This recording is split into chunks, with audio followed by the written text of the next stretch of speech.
before the wars, before the mask, before the myth. He was only a boy in the temple, eyes too quiet for his age, listening more than speaking. The galaxy would not know it then, but in those still corridors walked a soul who would one day shape the fate of empires. Obi-Wan Kenobi did not seek power, glory, or even recognition. He sought peace and found only conflict. A Jedi trained in the Age of Light, scarred in the shadow of war, and buried beneath the twin suns of exile, his life became the thread binding generations. He loved in silence, lost without complaint, and gave everything without ever asking in return. From the luminous halls of Coruscant to the burning cliffs of Mustafar, his footsteps echo through legend. But what happens when a guardian loses everything he vowed to protect, yet chooses to endure? This is the life story of Obi-Wan Kenobi. Dawn's pale glow crept across Coruscant's endless skyline, slipping through the narrow windows of the Jedi temple to dance on smooth marble floors. In those silent halls, light and shadow wove a tapestry of calm, broken only by distant echoes of morning bells calling initiates to their trials. Among the dozen-plus younglings filing through the arches stood a boy named Obi-Wan Kenobi, his robes pristine, posture poised, but his eyes, calm pools of grey, betraying a mind alive with questions. He moved with measured steps along the temple's polished corridors. The flat soles of his boots whisper quiet against ancient stone. Other younglings chatted excitedly about the day's sparring exercises, but Obi-Wan's voice remained soft as drifting leaves on a still pond. In his hand, he carried his training saber, a slender wooden hilt capped with plasma crystal, its weight humming like the promise of lessons yet to come, ordinary by rank, but extraordinary to him. The saber was his companion, its weight a promise and a reminder. Discipline must be earned, and curiosity must be tempered with trust. At the initiates' gathering hall, Master Yoda stood before them, small in stature but vast in presence, his green eyes sparkling beneath deepened creases. He beckoned Obi-Wan forward. The boy obeyed without hesitation, heart a steady drum beneath his ribs. Yoda raised a bony finger toward the training saber. "Your bond with this tool, you feel?" he asked, voice like falling leaves. Obi-Wan nodded, raising the wooden hilt in both palms. "Yes, Master. It hums when I trust the Force." Yoda closed his eyes, sensing the flicker of potential. Good, that is. But trust and guide, you must learn to balance. The morning's first trial waited beyond towering columns, a simple obstacle course woven with suspended rings and narrow beams. Other initiates dashed forward, plasma blades flashing like comets. But Obi-Wan lingered at the start, fingertips brushing the smooth wood of his saber. He inhaled, closing his eyes to listen, to the beating pulse of the Force that whispered beneath the hum of city traffic a mile below. Then, with a single breath, he stepped forward. He vaulted through hanging rings with quiet grace, each swing measured, never rushed. When the beams narrowed below, he paused at the edge, saber held horizontally before him.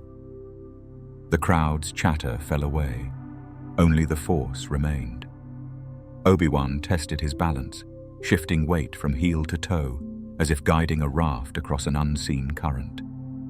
He advanced inch by inch until the far platform beckoned.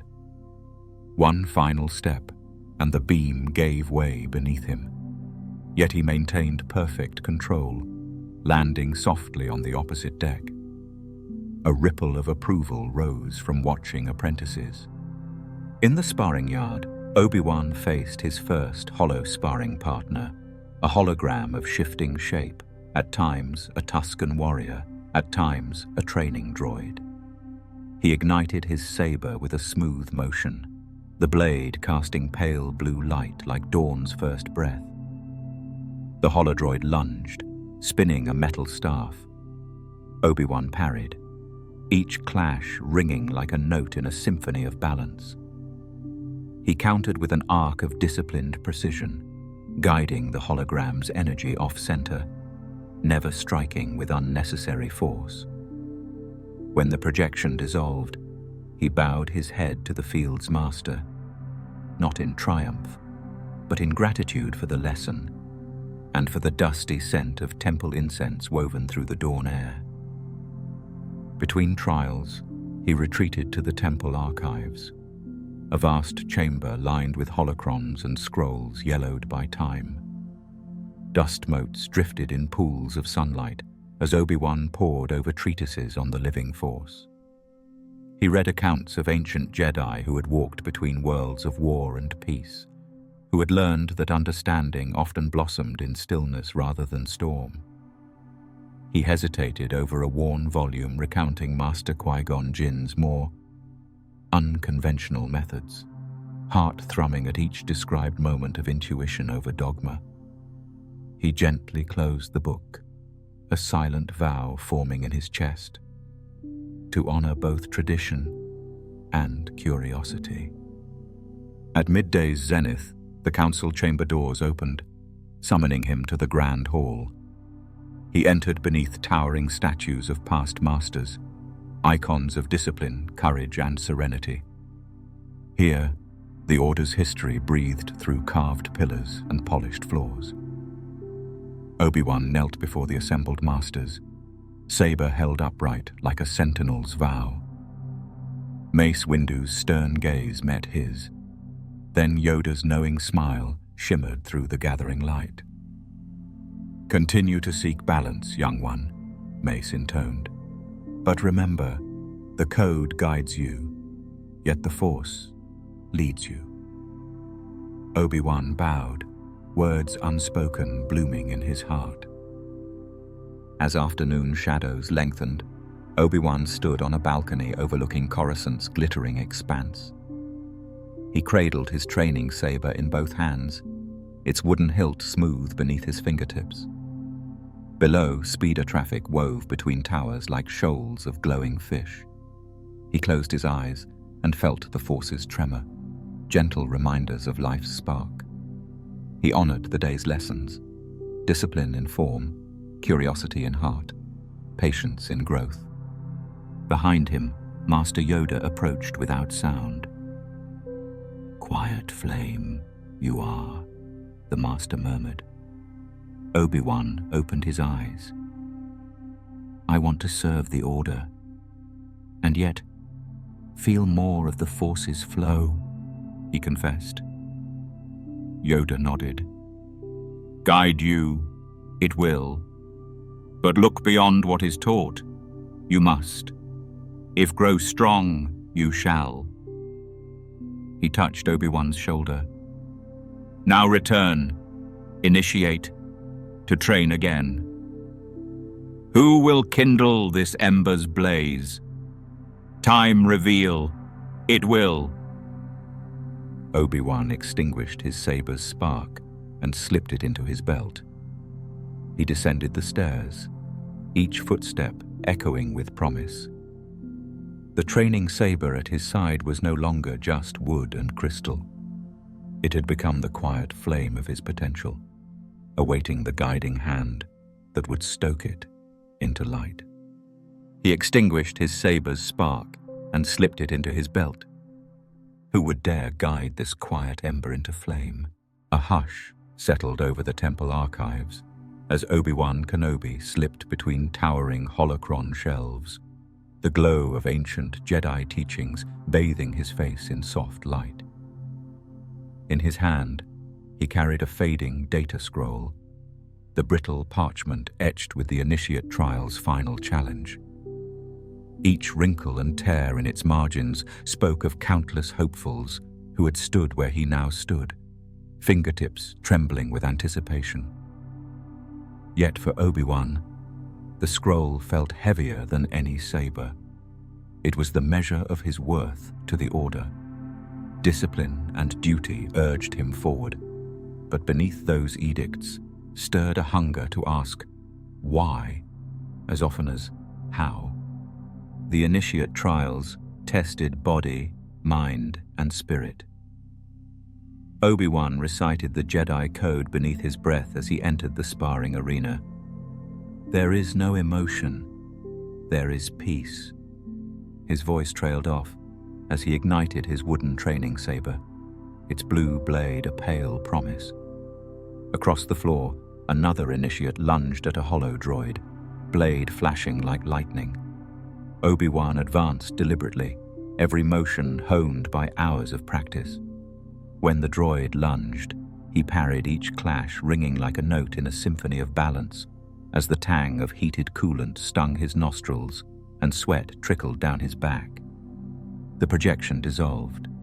He bowed, voice steady. Trial complete. Yet as he stepped away, a master's stern gaze met his. Good reflexes, she said softly, but you hesitate. Obi-Wan's chest tightened. Discipline had taught him to hold back, to wait for the perfect moment. Curiosity pushed him to explore the Force's flow, to trust instinct rather than theory. He nodded, mind racing. Hesitation was survival. Yet a Jedi must also flow without constraint, a paradox he now felt in every muscle. Later that day, he returned to the archives. The flickering holoprojector displayed teachings from Jedi who had walked the path of living Force. Masters like Qui-Gon Jinn, whose methods skirted the Order's rigid doctrines. Obi-Wan's fingertip traced the holocron's triangular crystal etched with Qui-Gon's name, then flicked back to the data scroll at his elbow. The scroll's ink was fading. So too, he feared, might his place in the Order. He unwrapped the holocron from its protective cloth and activated it. Qui-Gon's spectral image shimmered. Obi-Wan, trust in the living Force. Sometimes the code binds us tighter than a Sith's chains. The voice was gentle yet charged with challenge. Obi-Wan closed his eyes, letting the words resonate. The code declared that emotion must be set aside, yet the Force itself thrummed with life. Birth and death, love and sorrow. Could discipline and passion coexist? He recalled his master's warning, balance is the path. He bowed to the holocron and stowed it in his pack, resolve hardening like Kyber crystal. Days later, his Padawan berth aboard a cruiser shuddered as they dropped out of hyperspace above a mining colony beset by tremors. The Council had dispatched him and Qui-Gon to investigate possible Sith interference. In the briefing room, Obi-Wan found Qui-Gon leaning against the viewport, robes tousled by gravlifts, eyes alight. Welcome to my kind of lesson, the Master said with a grin. Obi-Wan raised his brow. I know the code expects restraint in civilian affairs. Qui-Gon's grin widened. And I expect you to listen. To the planet, to the people, to the Force itself. He held out the holocron. Let's see what living Force has to teach today. Obi-Wan inhaled, recalling the trials and the hesitant moment in the arena. He accepted the holocron, heart pounding with anticipation and doubt. On the surface, tremors rattled support beams as miners fled collapsing shafts. The corporate foreman barked orders, legalities flying like shards of broken glass. Obi-Wan recited council protocols. Qui-Gon knelt by a crack in the rock floor, pressing a hand to its cool surface. Feel it, he murmured. Obi-Wan closed his eyes and reached out with the Force. The rock vibrated not like a machine, but like a living heartbeat. He guided fleeing workers to safety, rerouted falling debris with subtle telekinesis, and secured the breach before droids arrived to enforce corporate claims. Back aboard the ship, Obi-Wan filed a formal report. Protocol followed. No casualties. Possible seismic resonance agent discovered. He hesitated at the margins, scrawling a note. Trust the living currents. He sealed it and placed the holocron beside the data scroll. Two symbols, one fading, bound by rules, the other alive, urging questions. As hyperspace stars streaked overhead, Qui-Gon studied him with thoughtful eyes. "The Order values certainty," he said softly, "but the Force is not so tidy." Obi-Wan bowed his head. "I will learn both, Master." The holocron's glow reflected in his gaze. Silence settled between them, an unspoken pact. The cruiser emerged from hyperspace above Naboo's serene seas, a test awaiting in both heart and blade. Their final test awaits on Naboo. Flames danced across the ceiling of Theed's power core, painting blackened marble in streaks of molten orange. The air trembled with the roar of overload alarms, echoing like war drums in the heart of Naboo's shattered palace. Obi-Wan Kenobi advanced through the haze, cloak drawn tight against dust and heat, every footstep a vow to see this trial through. In his hand he carried Qui-Gon Jinn's ignited blade, green light flickering in time with his ragged breath. Across the scorched distance, Maul awaited, a phantom of hate forged in revenge. Between them lay not just a duel, but the knife edge between life and legend. Moments earlier, Obi-Wan had sprinted down corridors slick with molten metal, the scent of ozone and smoke stinging his nostrils. He had found Qui-Gon locked in combat beneath the shattered dome, a solitary figure of calm channeling the Force against Maul's relentless assault. Each swing of Maul's twin sabers cut arcs of fiery peril. Each block by Qui-Gon rang with the discipline of decades. Obi-Wan had staggered onto the scene, just as Qui-Gon deflected a killing blow with one hand, pressing forward with resolve and compassion. "Kenobi," Qui-Gon had called, voice hoarse. "Help me end this." Obi-Wan ignited his own saber in a single motion, a blossom of light in the furnace, and joined the fray.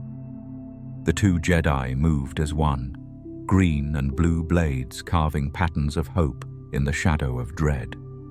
Maul lunged, and Obi-Wan parried, then riposted with gentle precision. Sparks rained where their blades met, and for a breathless instant, Obi-Wan glimpsed a world at peace. Then it happened. In the swirl of sabers and storm of fury, Qui-Gon stepped aside to protect Obi-Wan's flank. Maul's red blade whirled in a spinning strike meant for him, but the Force was quicker. Qui-Gon leapt between, taking the blow meant for his Padawan master. A flash of crimson light, then a sickening thud, as Qui-Gon crumpled to one knee, green blade shattered beneath him. Obi-Wan's heart seized. "Master!" he cried, rushing forward as the world narrowed to bone and blood. Qui-Gon's braid, once a symbol of rank and promise, lay scorched across his breastplate, its tips curled and blackened like burned parchment. Obi-Wan knelt beside him, voice trembling. "Stay with me." But Maul's laughter tore through the core's roar, and the Sith vanished into the smoke as though conjured by nightmare. Blood pooled beneath Qui-Gon's chest, hissing against the molten floor.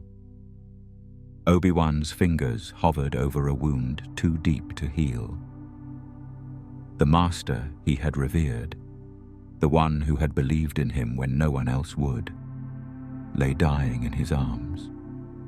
Qui-Gon's eyes, once bright with life, grew distant.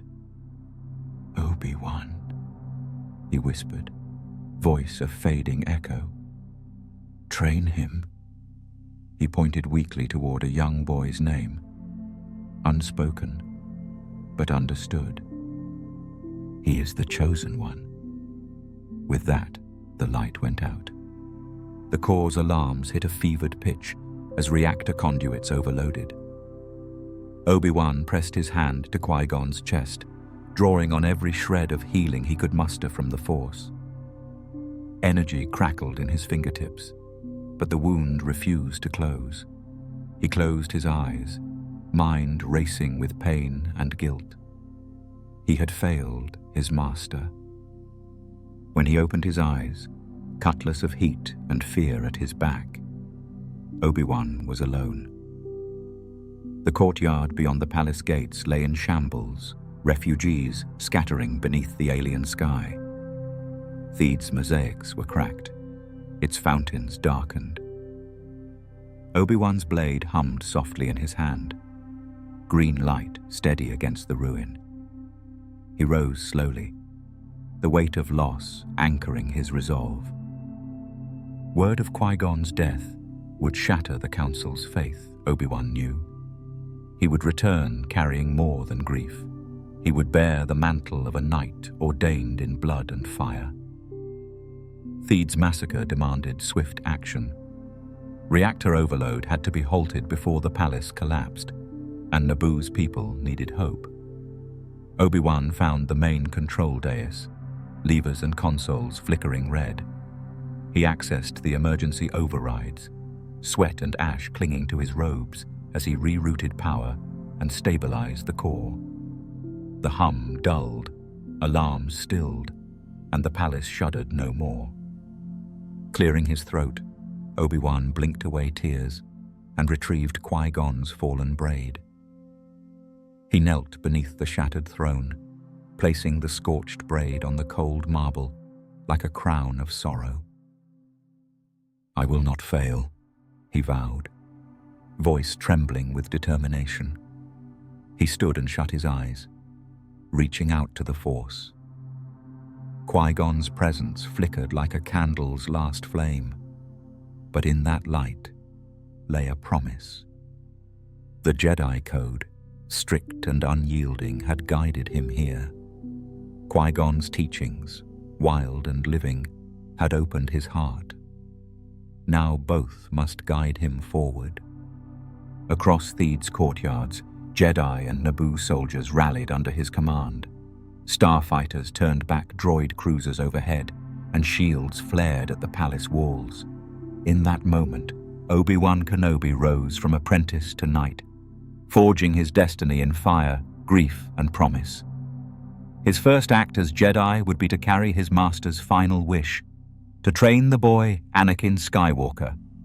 One promise remains, to train the boy.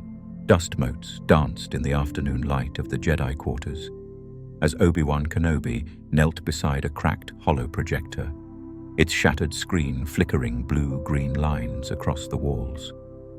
In its erratic glow he saw two images, one of Anakin Skywalker, eyes bright with promise and impatience, and one of a battlefield map, lines of red and blue tracing the ever-shifting frontiers of the Clone Wars. Each flicker reminded him that the galaxy's fate and the boy's future hung in delicate balance. In the sparring halls, Anakin moved like lightning incarnate. Powerful strikes followed by acrobatic reversals, each clash accompanied by the hum of combat droids and the clatter of training sabers. Obi-Wan watched from the sidelines, arms folded, heart knotted with unease. The boy's raw talent was undeniable, but so was his impatience. When Anakin drove a teachable droid backward with one decisive sweep, Obi-Wan stepped forward. "Strength alone won't carry you," he cautioned, guiding Anakin's saber hand into a more measured arc. Anakin's brow furrowed. "I'm faster than any droid. Why hold back?" Obi-Wan inhaled, recalling his own trials under Qui-Gon's tutelage. Because a true Jedi bends power to purpose, not lets it bend him. Anakin hesitated, then nodded, briefly, before launching into another blistering flurry. Obi-Wan's hand tightened on his own hilt. Patience, he reminded himself. By evening, the Grand Council chamber swallowed Obi-Wan in its vaulted silence. The battlefield map glowed at the center, each system's status a flashing warning. Christophsis under siege, Ryloth starved, Mandalore on the brink of civil war. Senators and clone commanders debated supplies, while Force-sensitive advisors whispered of strategic Sith influence. Anakin sat beside Obi-Wan, youthful shoulders squared against the weight of war. "Deploy the 2/12 to Ryloth now," Anakin urged, voice low but urgent. Mace Windu's stern gaze fell on him. "Patience, Skywalker. We cannot risk civilian lives with rash strikes." Tension crackled like static. Obi-Wan placed a calming hand on Anakin's arm. "Balance, Anakin. Timing saves more lives than force." Anakin's glare softened with grudging respect, but his jaw remained set, a future general already bristling at command. Back in the quarters, Obi-Wan reactivated the spidery hollow device. Qui-Gon Jinn's recorded teachings shimmered over the cracked glass. "Let the Force guide your heart, not just your blade." Obi-Wan ran a finger along a fractured line in the projector's casing, just as Anakin's spirit teetered between obedience and ambition. He saved the holocron's echo in his mind and powered down the display. Tomorrow, he would share the lesson. For now, war's demands pressed on him. Train the boy he had vowed to protect. That night, the corridor outside lay silent except for distant clone marchers. Obi-Wan and Anakin walked in companionable quiet toward their quarters. Under Coruscant's glowing towers, Anakin broke the hush. "Will I ever prove myself enough?" Obi-Wan paused, gazing at the cracked holoprojector tucked beneath his arm. "Not by proving strength, but by showing wisdom. I believe in you, Annie." The boy offered a hesitant smile, then looked away. Twin suns of doubt and duty etched in his eyes. As they reached the door, Obi-Wan sensed a new presence in the Force, a gentle, steadfast warmth he hadn't felt in months. Beyond the wars and holoprojectors, amid cracked screens and clashing sabers, something unexpected stirred. The echo of a softer power, love, unbidden and resilient, called him back to a heart he thought he'd buried. Yet amid war, love returns. The air in Sundari's palace gardens had once been sweet with jasmine and laughter, but now it lay thick with smoke and fury. Ivory spires that gleamed beneath Mandalore's twin suns were marred by scorch marks and jagged scars where blaster fire had ripped through marble walls. In the heart of this besieged capital, Obi-Wan Kenobi stood beneath a shattered arch, cradling a single pressed flower in the palm of his hand. Its petals, once vibrant crimson, were flattened and brittle, a fragile token of secret moments shared with Duchess Satine Croix. He pressed it gently against his chest, as though she could still feel its warmth. Before the Clone Wars, Mandalore had known peace under Satine's pacifist leadership. Obi-Wan had arrived as a diplomat, Jedi cloak sweeping marble floors as he negotiated arms treaties. In those candlelit halls, he found more than alliance. He found a kindred spirit. Satine's calm courage mirrored his own hidden longings. When she slipped the pressed flower into his palm, a bloom from her private gardens, it spoke of affection unspoken and trust unbroken.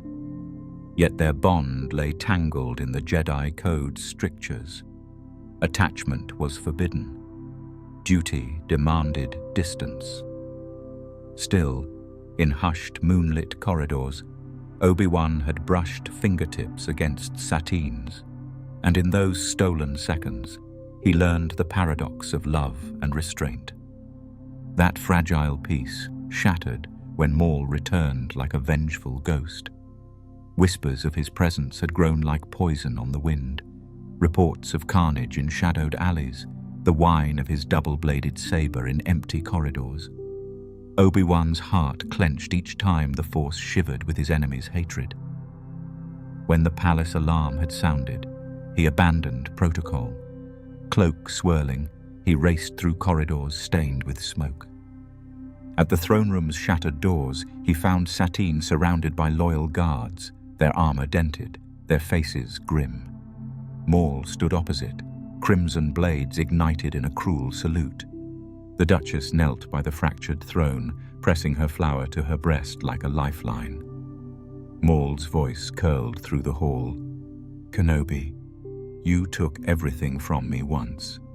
Now, I reclaim my due." Obi-Wan sprinted forward, lightsaber igniting in one fluid motion. Blue light flared against Maul's red storm. Each strike rang against broken marble and scorched banners. Obi-Wan moved with the grace of duty, guarding Satine's flank as much as defending his own life. Sparks rained where saber met saber, and each clashing note reverberated with every secret moment he had shared with her. When Maul's blade came too close to Satine, Obi-Wan leapt between them, deflecting a killing blow into the rubble. The hall pulsed with tension, steel against conviction, vengeance against compassion. In that moment, Obi-Wan felt the weight of every lesson Qui-Gon had taught him. Protect life above all, even when it demands sacrifice. A hidden sniper's bolt cracked through marble silence, striking Satine in the chest. She staggered, pressing the pressed flower to her wound as though it could staunch the bleeding. Shock froze Obi-Wan's limbs. Then grief surged, igniting every ounce of his resolve. He knelt beside her, drawing healing streams of the Force into his hands, but the wound was too deep. Satine's breath came in ragged whispers. She lifted her hand to Obi-Wan's face, eyes shining with unspoken apology. "Live for Mandalore," she gasped. "For us." Then the light fled her eyes. Maul snarled, enraged at losing his prize, but Obi-Wan rose with a calm born of heartbreak. Their final clash was mercy and fury entwined, until Obi-Wan disarmed Maul and sent him tumbling through a broken arch. Rain washed ash from shattered ceilings as Obi-Wan gathered Satine's body and sealed her final gift, the pressed flower, within his robes. Beneath the shattered throne, he knelt and vowed to carry her vision forward. A Mandalore freed from war, a galaxy redeemed by compassion. Beyond the palace walls, battle raged in fire and thunder. But within that ruined hall, a different ember glowed, the promise of love's endurance. Though darkness no longer crept, it consumed. But from its ashes, Obi-Wan would forge a path of hope for the boy who awaited his training. Darkness is no longer creeping, it consumes. The Grand Council chamber lay hushed beneath a vaulted ceiling of white stone, its stained glass windows casting fractured prisms onto the marbled floor. At its center sat a single chair, once the seat of solemn debate, now marked by a jagged crack slicing across its ivory frame, a silent testament to the Order's fraying unity. Obi-Wan Kenobi entered the chamber beside Master Yoda, his boots echoing softly as he surveyed the gathered masters and senators, their whispers heavy with tension. Clone troopers lined the edges, their armor gleaming under crystal chandeliers, but even their steadfast formation felt brittle against the tremors running through these walls. Anakin Skywalker occupied the cracked chair, fingers drumming the armrest as he argued with Master Windu. His youthful face, once open and earnest, had hardened into lines of impatience. "We cannot wait," he insisted, voice low but fervent. "Onderon burns. If we do not act now, thousands will die." Across the table, senior knights frowned. Count Dooku's puppet forces had clawed Onderon's capital, and pockets of resistance teetered on collapse. A hollow projector flickered to life, displaying satellite grids of crystalline rooftops shattered by flame. Ominous proof that patience teetered on the edge of folly. Mace Windu's deep tones cut through the murmur. "Patience, Skywalker. Rushing headlong risks more innocent lives. We must strategize, not blaze recklessly into another war." Anakin's gaze sharpened. "Strategy won't save them if we're too slow."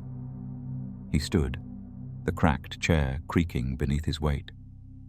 Obi-Wan placed a steadying hand on his Padawan's shoulder. "Balance, Anakin," he said softly. "We fight to protect life, not simply to destroy our enemy." Their eyes met, master and pupil at odds, yet bound by loyalty, before Anakin turned away, shoulders taut with unresolved conflict. The debate shifted abruptly as a report from Christophsis glowed anew on the hollow projector. Civilians huddled in collapsed alleys. Clutches of dread froze mothers and children in darkened doorways, while droid battalions advanced like a tide of steel.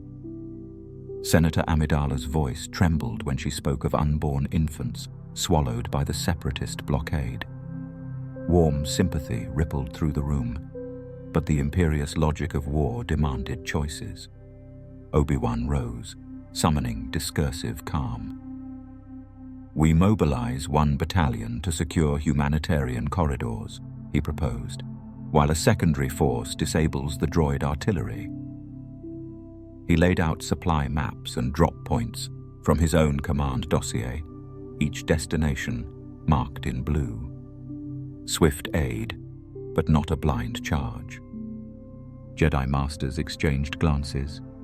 Yoda's small form shimmered in the refracted light. "Agreed we do," he rasped, nodding. "Careful we must be, lest we become the monsters we fight." The Council's consensus formed in cautious unity. Anakin's zeal subdued by reason. The cracked chair a silent monument to the balance they sought. Within hours, Obi-Wan stood on Christophsis's outer ramparts, comms unit strapped to his belt, directing clone squads through swirling dust. Under his calm guidance, troopers secured drop zones and escorted civilians toward waiting transports. Anakin led the charge on a ravaged plaza, his green blade flashing like a comet as he severed droid strikers from flanking them. Both master and apprentice moved in tandem, blue and green sabers humming, commands clear and measured, tempered by the Council's cautious directives. Moments later, in a ruined cathedral-turned-trench, Obi-Wan paused beside Anakin, both breathing heavily. "Your courage saved those families," Obi-Wan said, voice echoing across collapsed pews. Anakin's chest heaved. Pride and doubt warred in his gaze. "I wish we could do more." Obi-Wan placed a hand on the boy's shoulder. "You did what we agreed. Sometimes restraint is the most powerful defense." As the battle waned, the pair retreated to the command bunker, a makeshift war room carved from sandstone walls. There they pored over the battlefield map again, lines of red receding under blue arcs. Yet even in victory, unease lingered. Scenes of civilian rescue on one screen, the crack in the council chair on another. Obi-Wan's thoughts drifted to Qui-Gon's holocron. Trust the living force, even when structures fail. He longed for that unpredictable guidance now, as the Order's own foundation trembled beneath political pressure and hidden agendas. Back on Coruscant, Late-night corridors bore the echo of Anakin's footsteps as he stormed from briefing to briefing, banging on doors that opened to wary Jedi. Obi-Wan followed at a measured distance, wisdom steadier than zeal. When he finally caught his apprentice in the hallway, Anakin's face was set in shadowed lines under flickering lights. "They're hiding truths, Master," he accused, voice taut. Holonet transmissions classified off the record, orders that might betray the Republic's people. Obi-Wan closed his eyes, feeling the Force's mournful murmur. "Trust, Anakin," he said quietly. "Doubt sows fear." Anakin's glare softened with frustration. "Then why do I sense betrayal everywhere?" Obi-Wan placed a hand over the boy's heart. "Because war even tests the best of us. Stay true to your purpose." In the Grand Council chamber, the crack in that once hallowed chair spread like a wound refusing to heal. Obi-Wan pressed his palm to its fractured wood during a silent moment, willing it to hold together as he would hold the Order. The next dawn, when the Council reconvened with new reports of skirmishes on Ryloth and Mon Cala, he and Anakin took their seats side by side. The map flickered into life once more, worlds alive with conflict. Obi-Wan met the boy's gaze, steadied by shared purpose, tempered by the weight of doubt. Then, a whisper crept through the Force, colder than any battle. Obi-Wan stiffened as he heard it. A distant echo of betrayal in the ranks, a name unspoken, but dreadfully familiar. "Order 66 is whispered." Obi-Wan Kenobi's starfighter pierced the acrid clouds above Mustafar, its engines whining like a wounded animal as he descended toward the planet's scarlet surface. Lava rivers snaked through blackened rock, their molten glow illuminating a world forged in perpetual fire. The refinery complex lay in ruins, half swallowed by eruption and collapse. Obi-Wan's heart thundered in his chest, each beat echoing the betrayal he suspected awaited him below. He stepped onto the ashen landing platform, boots crunching on glassy shards of cooled lava. His robe, once pristine, was streaked with soot and sweat. In his hand he carried nothing but his own ignited lightsaber, a pale blue beacon against crimson skies, and the weight of every memory he and Anakin Skywalker had shared. They had faced trials together, pod races on Tatooine, council debates on Coruscant, battles in the Clone Wars' fury. They had laughed beside each other, trained as brothers, trusted in each other's strength. Yet here, on this infernal world, one of them would fall. Obi-Wan advanced through corridors warped by heat, the walls pulsing with residual geothermal energy. Mustafar's volcanic vents hissed like serpents, and the ceiling above dripped with molten droplets that sizzled where they landed. He reached the central chamber, a vast hall ringed by shattered conduits and scorched pillars, and found Anakin standing alone atop a fractured walkway. His armor, blackened by soot, clung to his form. His mechanical breath rasped through his mask, as though powered by despair. In his right hand, a red lightsaber, blade ignited in furious arcs. "Anakin!" Obi-Wan called, voice steady, though his heart ached. "It doesn't have to end this way." Anakin's head tilted, eyes burning beneath the mask's visor.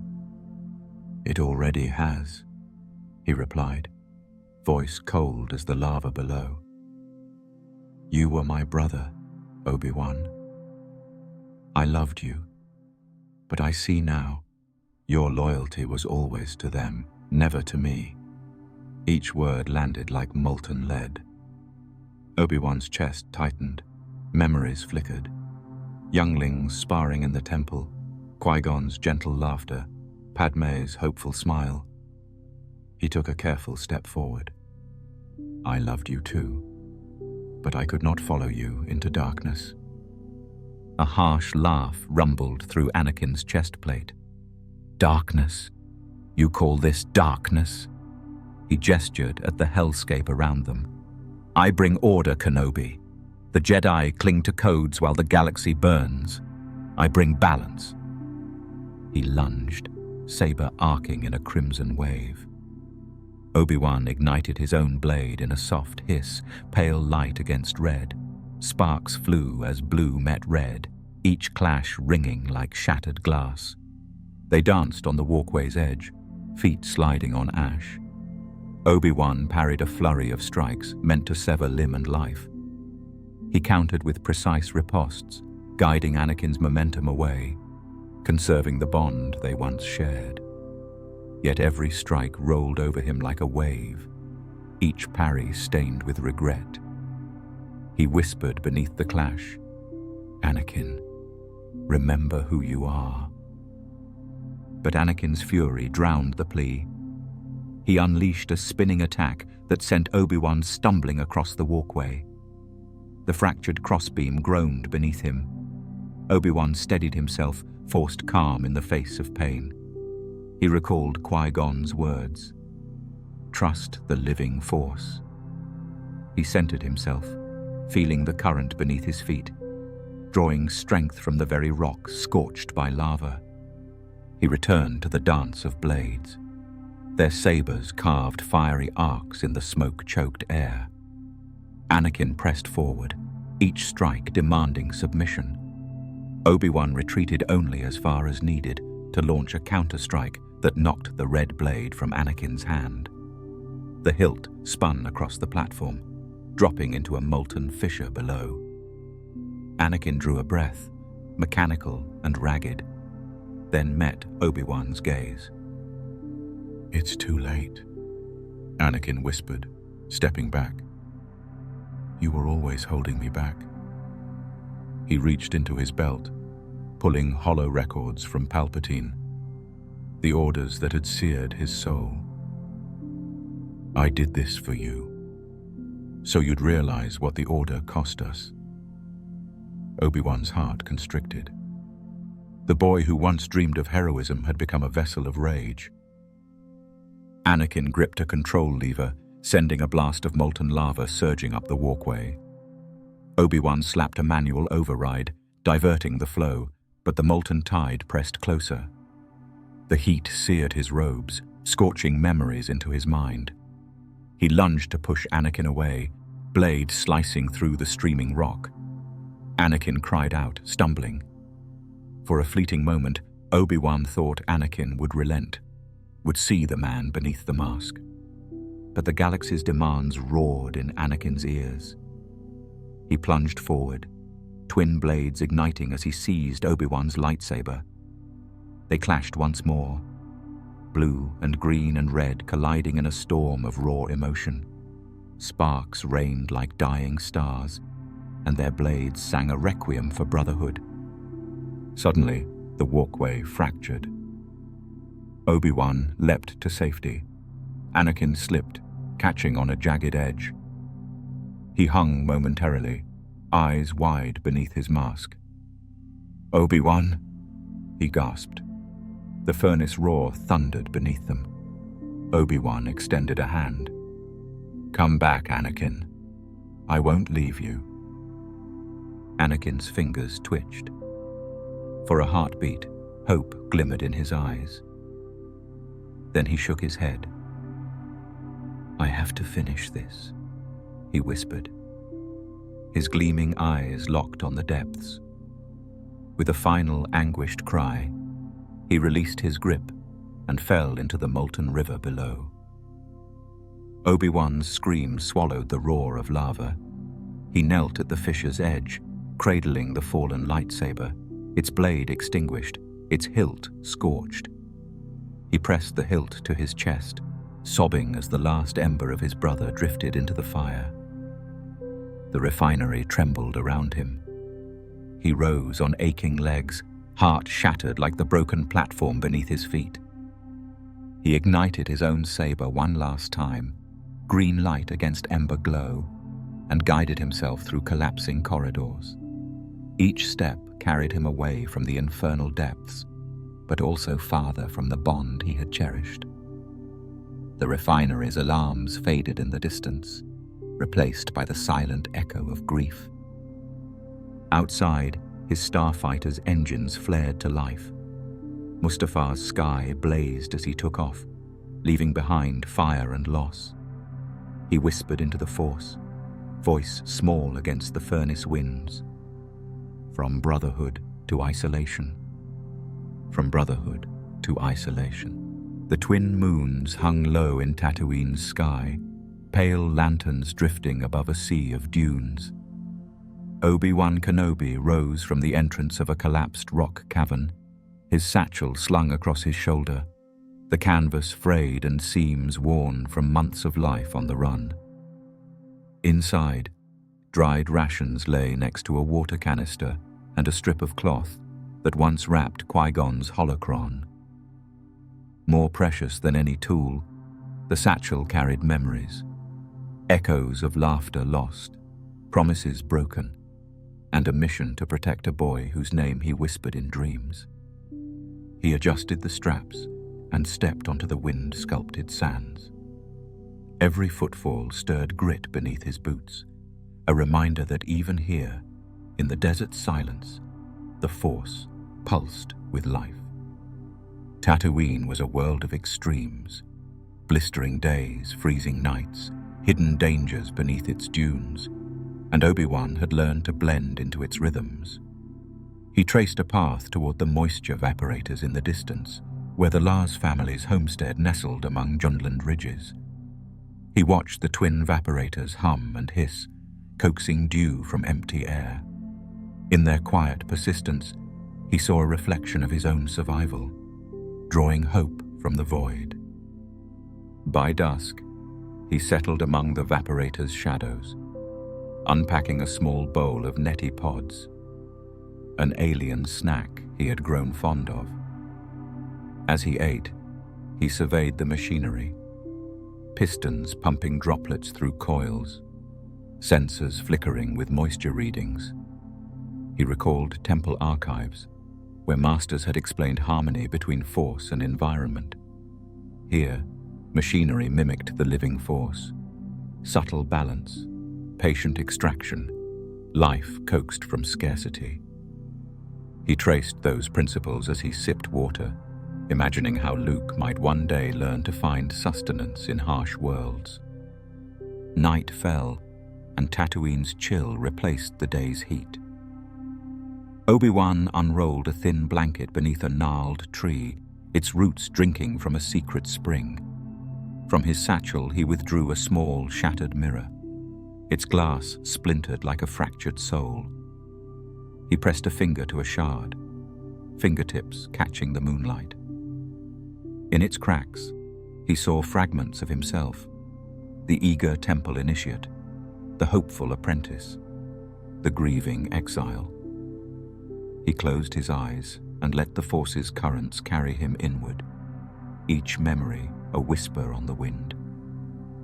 He recalled Qui-Gon's gentle laughter, Satine's peaceful smile, and Anakin's bright zeal.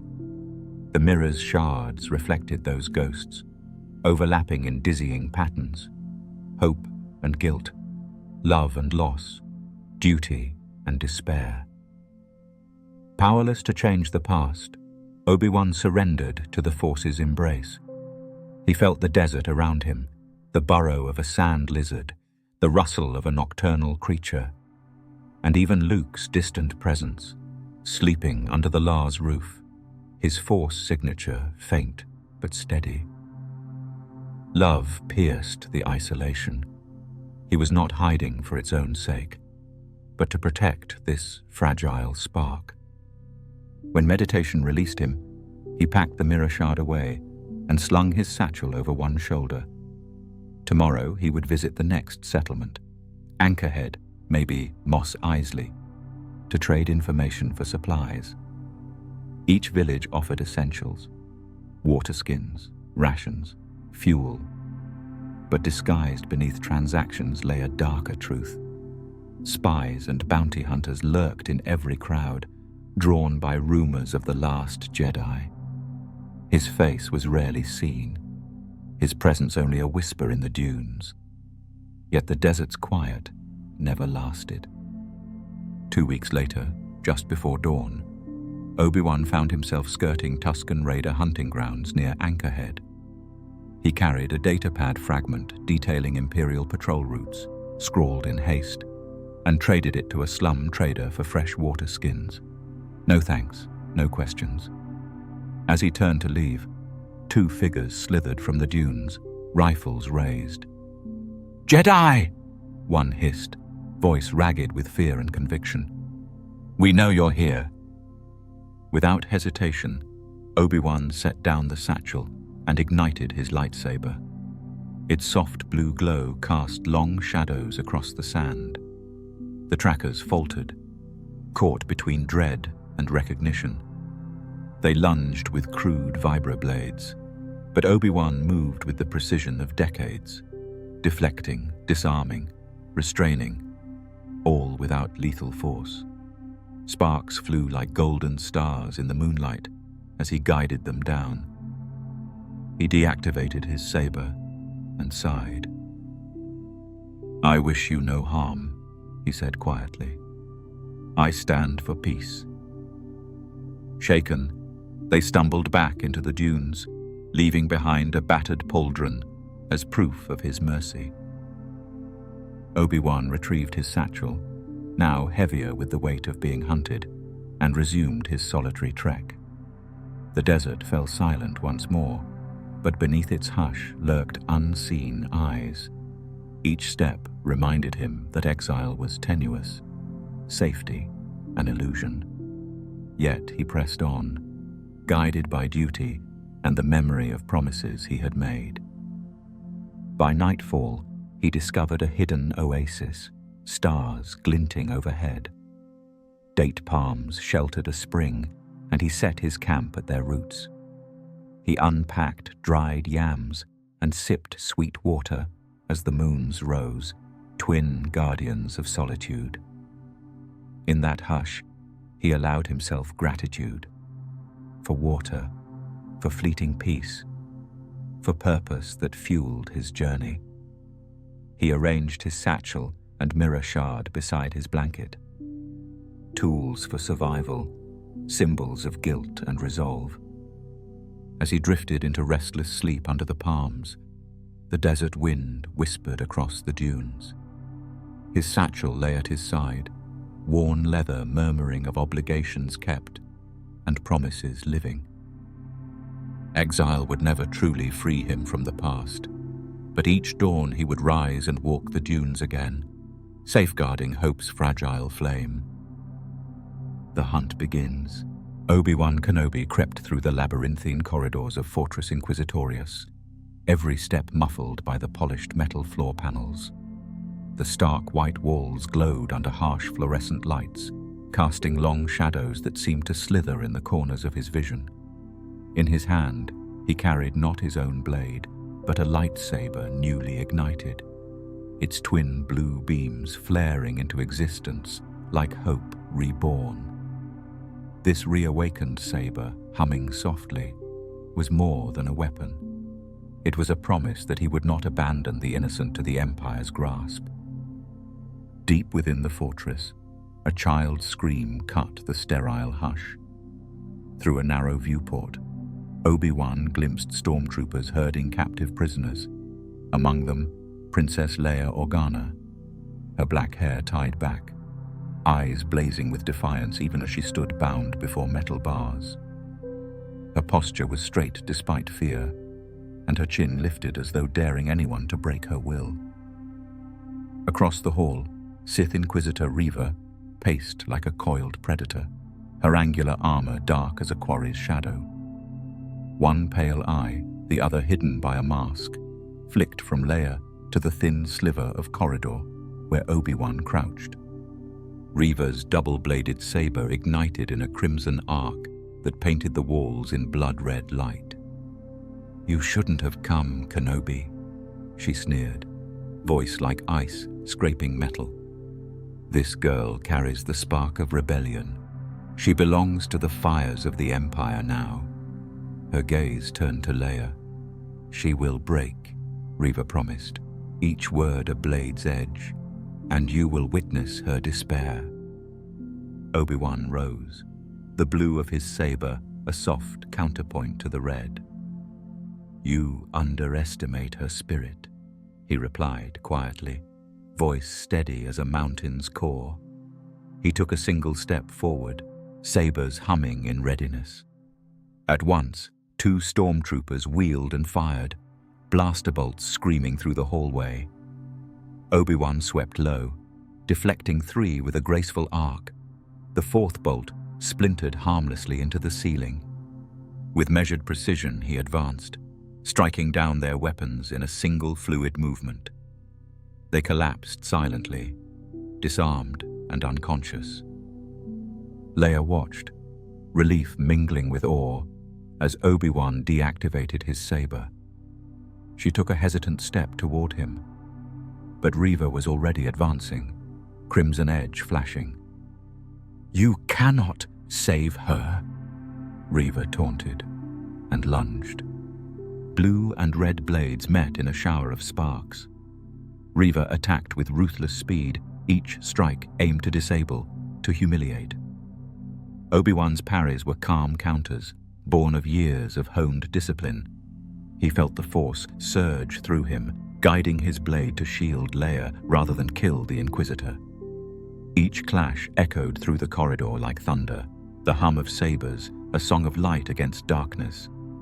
Alarms blared suddenly, reinforcements on the way. Reva realized her time was short. With a vicious swipe, she knocked Obi-Wan's lightsaber aside, freeing one hand to rip Leia's chains from the cell bars. Before Obi-Wan could react, Leia seized a blaster rifle from a fallen trooper. She leveled it at her captors and fired, the shot echoing sharply as the stormtrooper locker beside them erupted. Thermal detonators and spare rifles tumbled out. Leia snagged 2 and primed their safety catches. Reva snarled and lunged again, but Obi-Wan intercepted her, pressing both blades to her wrists in a move of disarming mercy. "Get her out of here!" he shouted to Leia. The young princess nodded and darted down a side corridor, rifles in hand, firing once back to cover their retreat. Her shots rang out, drawing stormtrooper fire away from Obi-Wan. Seizing the moment, Obi-Wan reactivated his saber with a hum of twin blades and surged forward. He carved a path through advancing troopers, each strike precise, each movement a careful choreography of defense. Bolts ricocheted harmlessly off his guard as he guided Leia through a series of bulkhead doors.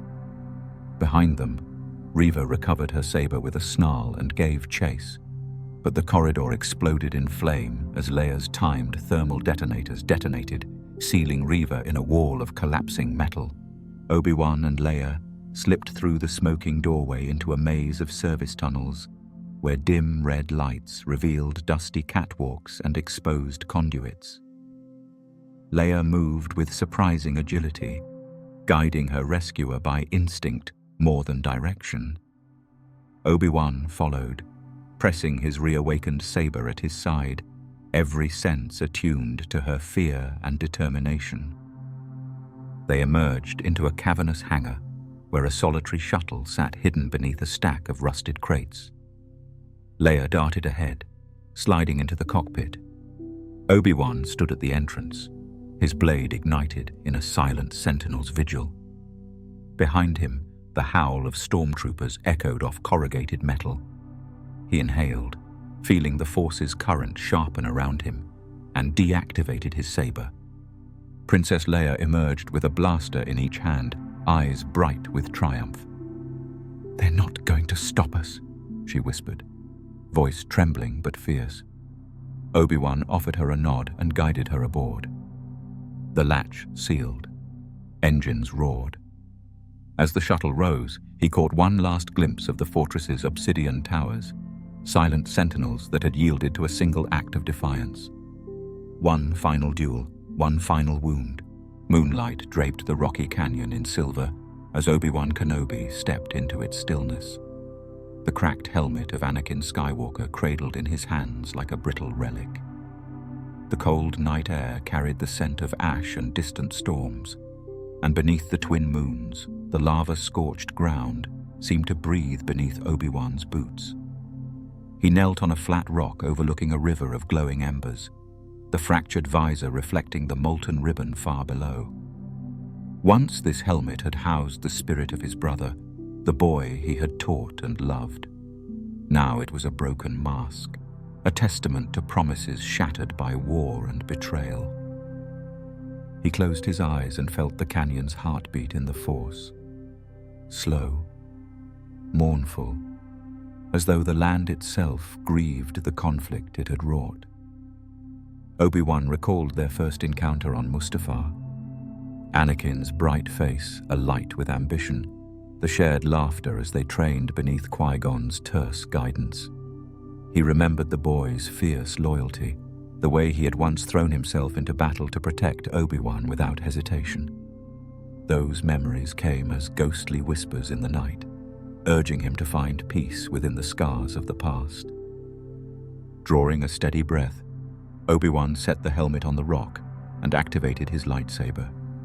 The pale blue glow cast tall, trembling shadows against the canyon walls, illuminating the jagged reflections in the visor's cracks.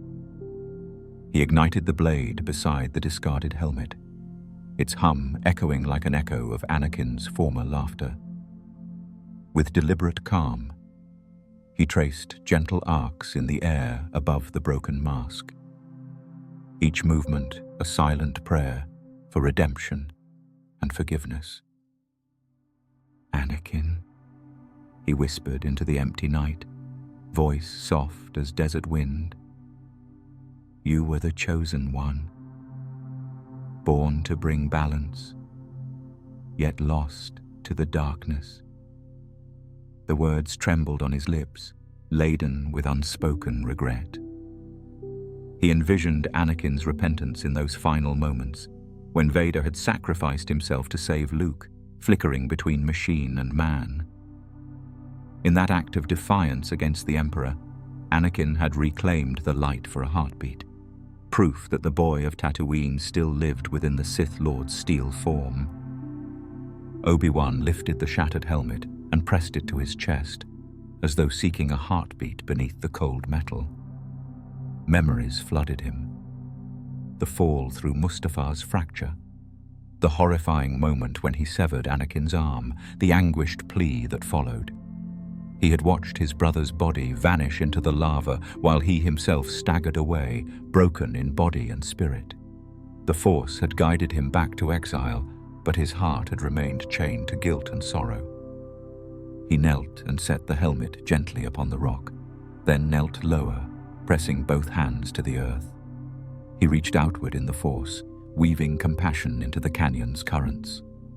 Warm currents of the living Force rose beneath his palms, carrying the promise of healing. He channeled that flowing energy into a single intention. Release. Release Anakin's spirit from the burden of his own fury and fear. Release himself from the guilt that had anchored him here. The air quivered as unseen winds stirred among the rocks, and for a moment the canyon glowed with an inner light. When he rose, he brushed a hand along the helmet's cracked edge. "You have served beyond death," he murmured. "Your story teaches that even the darkest night can yield a spark of dawn." He took one final look at the molten river below, its glow reflected in the visor's shattered lens. Then, with a deliberate motion, he tucked the helmet into the folds of his robe, no longer a burden to bear, but a memory to honor. Obi-Wan activated his saber and deactivated it once more, its glow fading into the shadows. He stood upon the edge of the precipice, eyes on the horizon where the twin moons paled in the coming dawn. The canyon's stillness welcomed him, offering both closure and renewal. He drew a deep breath, letting the cool air fill his lungs, and felt the force settle around him in gentle permanence. As he turned to depart, the first light of dawn brushed the canyon walls with a faint red glow, an echo of Mustafar's fire, yet softened by the promise of a new day. Obi-Wan's boots crunched across the gravel as he walked away from the river of lava, each step lighter than the last. The fractured helmet remained secured within his robes, a token of a bond that death could not fully sever. Beyond the canyon's rim, Tatooine's golden dunes awaited, and with them the script of purpose, yet unwritten. Obi-Wan Kenobi climbed toward the ridge, his silhouette framed by emerging light. The trials of exile and loss had shaped him, but the echoes of Vader's redemption lingered in the Force, an enduring testament to mercy and hope. The Force has more to teach. Night descended over Tatooine's endless plains, and Obi-Wan Kenobi stood atop a wind-sculpted dune, eyes fixed on a single guiding star that shimmered against the velvet sky. The desert around him lay hushed beneath twin moons, the hush broken only by the soft rustle of sandhopers and the distant creak of a moisture evaporator. Obi-Wan cradled Qui-Gon Jinn's holocron in his hands, its emerald facets dark until called. A whisper in the Force stirred around him, soft as leaves, yet insistent as destiny. Tonight he would commune with his master and prepare to guide the boy he had vowed to protect. He settled onto the dune's crest, the holocron nestled in his lap, and activated it with a gentle touch. Light bloomed from the crystal, illuminating his weathered features with an otherworldly glow. Qui-Gon's image emerged, robes rippling in a phantom breeze. "Obi-Wan," the master's voice flowed like a river, warm and steady. "You have carried loss as armor. Now let its weight guide you toward clarity." Obi-Wan bowed his head. "Master, I seek to understand the living Force, its currents, its whispers, so I can teach the boy to listen." Qui-Gon's gaze softened. "Feel beyond form, beyond past and future. The living Force flows in every breath, in every heartbeat of every creature." He gestured toward the dunes.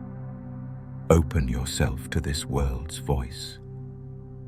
The image shimmered and faded into silence, leaving Obi-Wan alone beneath the stars. He closed the holocron and tucked it into his satchel. Moonlight danced across the sand as he closed his eyes and reached outward with the Force. At first, there was only silence.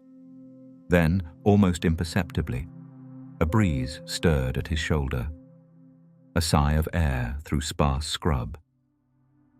He sensed the sandhopers skittering beneath the surface, the breath of womp rats deep in their burrows, and far beyond, the quiet strength of the Lars homestead sheltered beneath its dunes. And beneath it all, he felt the Force's gentle pulse, a living heartbeat unconfined by codex or council. He inhaled, letting the currents wash through him, anchoring him in the present. When he opened his eyes, dawn's first glow tinged the horizon.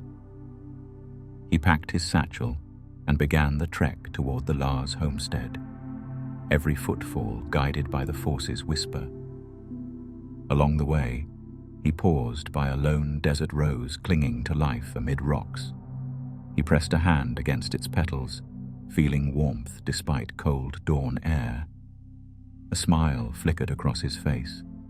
Even here, life found a way.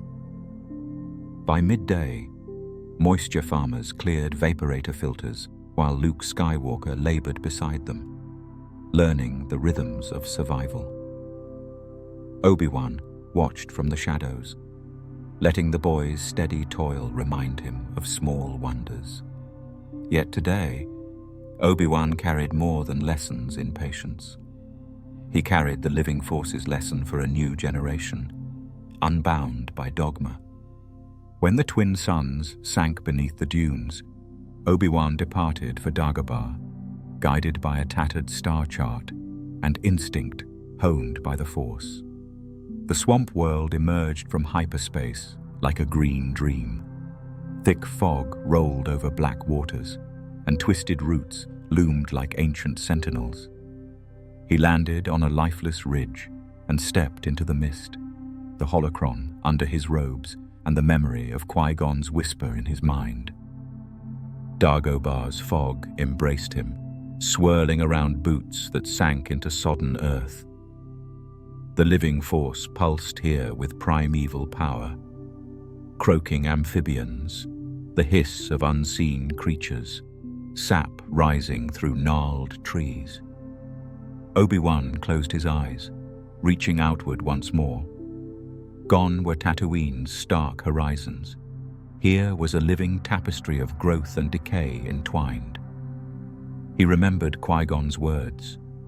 Feel life, not just form, and let the swamp's song rise within him.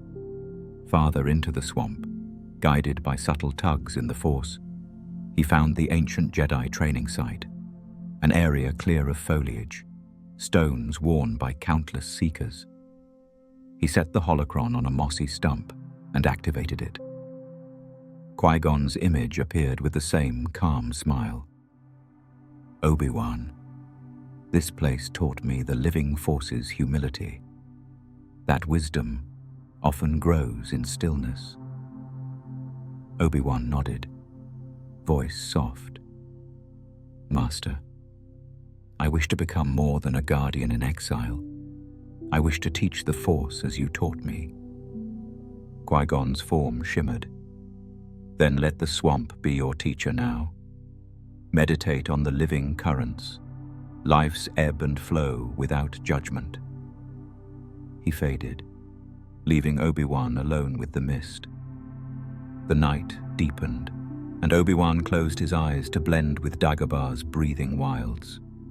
He felt vines creep beneath his skin, heard frogs' distant chorus, even tasted moisture on his tongue. In that communion, concepts fell away.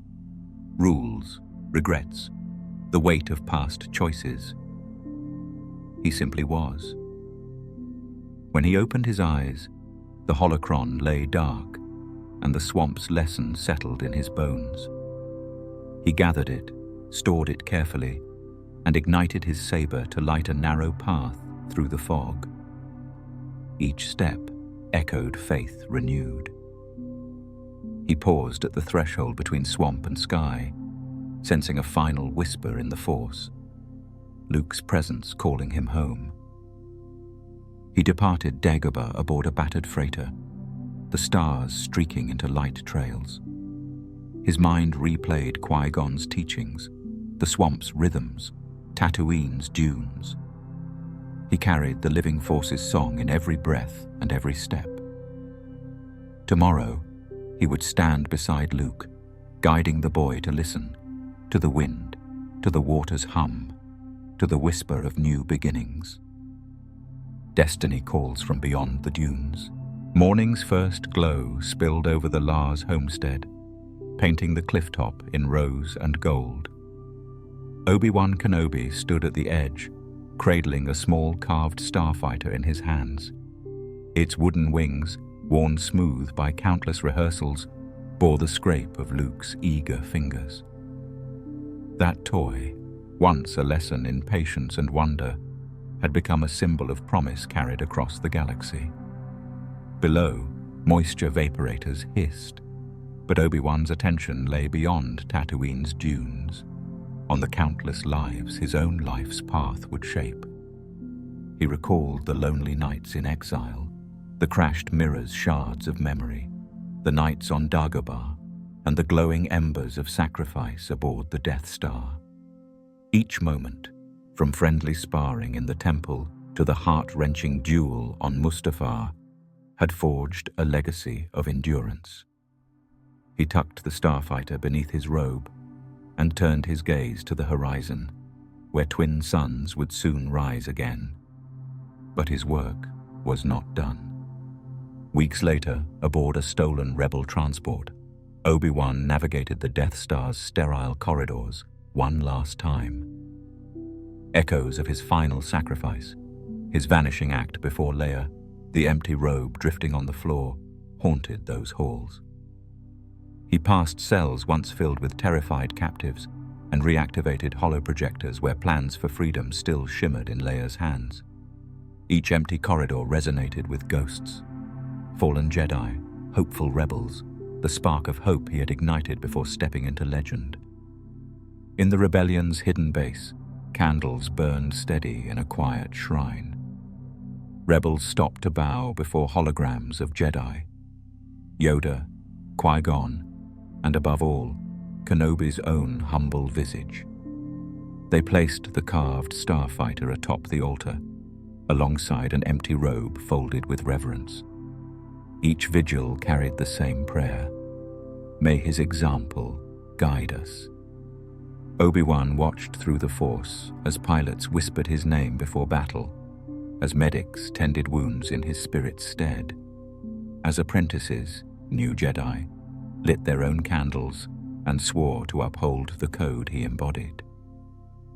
One dusk, on Ahch-To's windswept cliffs, Rey knelt before twin flames, one for Kenobi, one for Yoda. The candles burned in gentle defiance of salt and storm. In the hush, she felt a presence beside her, a light footfall on ancient stone, and heard Obi-Wan's quiet counsel. Let go of what was, Rey. Embrace what is. Tears glistened as she closed her eyes, the flame flickering in the sea breeze like hope's heartbeat. Back on Tatooine, as Luke prepared to leave for distant worlds, he paused at the clifftop once more. He held the carved starfighter high, wind ruffling his hair. "Thank you," he whispered. Behind him, a single candle flickered in the darkness of Kenobi's old hut, its light steady against the night. Luke smiled with the courage of generations and stepped into his X-Wing, ready to teach the next spark of hope. Across the galaxy, from wild frontier towns to gleaming capital spires, the name Kenobi was spoken not as myth alone, but as ideal. Peace through patience, strength through service, compassion through sacrifice. The empty robe and the carved starfighter became icons in memory holocrons, tokens passed from hand to hand as Jedi teachings continued in unseen ways. Each new academy bore his name in stone and spirit, and each new student found in his example a path to follow. As the galaxy stirred with rebuilding, the Jedi Order rose anew, not as it had been, but as it must be. Guardians, not warriors, teachers, not conquerors, hearts open to the living force. Obi-Wan's journey from humble novice to whispered legend lived on in every lesson taught, in every life saved, in every act of mercy. His light did not dim with age or exile. It multiplied, carried by those who learned that hope was more powerful than despair. On a silent night, Obi-Wan's presence drifted across quiet worlds, felt in the rustle of leaves and the glimmer of starlight. A guiding star for those who looked beyond fear. In every heart that dared to protect rather than destroy, his legacy burned steady. To remember him is to remember the Jedi ideal. Obi-Wan Kenobi's journey was not that of a warrior seeking triumph, but of a guardian carrying burdens too heavy for one soul. He lived through 3 galactic eras, each pulling him further from the light, yet never extinguishing it. From the eager youngling to the ghost who whispered to Skywalkers, Obi-Wan became the very soul of Jedi endurance. His victories were quiet, his grief profound, his legacy eternal. He did not defeat darkness with might, but with patience, faith, and selflessness. As the galaxy turns anew and generations remember the name Kenobi, it is not the battles that define him. It is the love he never spoke, the pain he endured, and the hope he never lost. What would it mean for us to walk his path, not to conquer, but to protect?